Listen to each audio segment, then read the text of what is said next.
Hi, I'm Nick, a former Amazon bar raiser who now runs a service called Amazon Bound, where we help talented job seekers to interview effectively with Amazon and other companies that practice behavioral interview methods. If this sounds interesting to you, feel free to subscribe to this channel. In this video, I'd like to answer a question we frequently get from customers. The question is, how do I negotiate my compensation offer with Amazon at the very beginning of the interview process? Let me provide some context first. The Amazon interview process is going to take you through several stages. In the first stage, you're going to apply via your resume. If Amazon likes your resume, then stage 2 will ensue, where a recruiter is going to screen your application.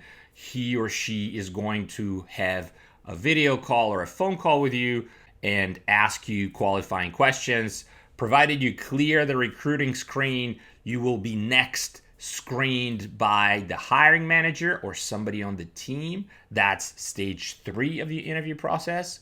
That screen will take place via most likely a video call. And lastly, provided you pass that screen by the hiring manager, you will be interviewed by a loop of several interviewers, most likely via a succession of Chime video calls.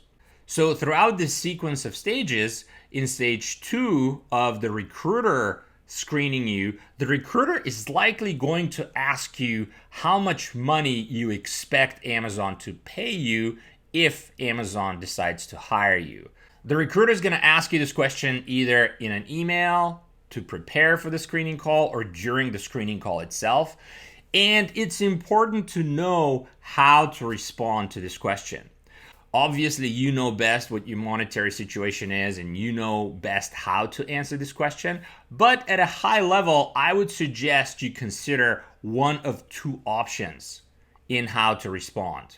Option 1 is you push back on the recruiter and you flat out refuse to provide a number or a compensation range for the recruiter. In pushing back, you could use rationale such as the fact that you don't know your team yet, you don't know what you're going to be working on, you need to meet them during the interview loop, so on and so forth. And then only after Amazon decides to make you a job offer, should they make that decision, you're going to be negotiating your compensation and you would expect them to make the initial offer first. So that's path 1 you can choose. That's option 1. If you choose that option, be prepared to dig your heels in a little bit because the recruiter is going to push back in kind.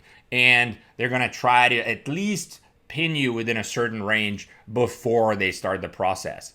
The reason they do so is because they want to make sure that Amazon doesn't waste their time interviewing you and find out only at the end of the process that your compensation expectation is completely out of whack with what they can offer. That's why they're asking the question to begin with. So push back, be prepared to hold your ground, and wait until Amazon makes the first offer after they decide to hire you. That's path 1. Path 2 is you could give the recruiter a number or a compensation range. You should do your homework, go online, figure out what is the pay ranges that Amazon offers for this type of position or similar positions, and provide a number within that range or quote the range to begin with. I want to underscore here that Amazon is not asking you how much money you're making now. It's illegal for them to know that. There's no way that they can summon your W-2s or what have you. They're asking, as I said, to figure out what your compensation expectation is and remove that being a blocker by the end of the interview loop. So in that option 2 that you can pursue, you could give them a range. You decide what that range is. Take the number you're making now, maybe bump it up by 10, 15, 20%, what have you, even more. Make sure that it's congruent with the offers that Amazon has made to other similar positions in the recent past and go with that. So those are the two options.